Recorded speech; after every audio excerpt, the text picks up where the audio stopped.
From new vaccination guidance to shifts in how schools report cases. There are some big changes in the fight against COVID. 11 Alive's Brittany Klein-Peter is breaking them down, including a possible fourth shot.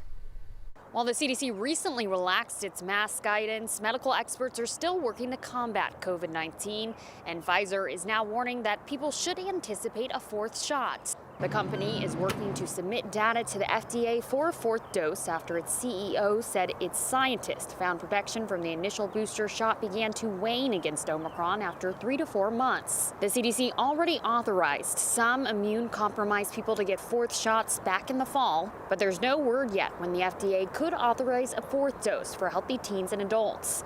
Meanwhile, Pfizer is also working on a longer-lasting vaccine. The CEO says the goal is to create something that can protect you for at least a year. Protection, what you're getting from the third, it is good enough, actually quite good for hospitalizations and deaths. It's not that good against infections, but doesn't last very long.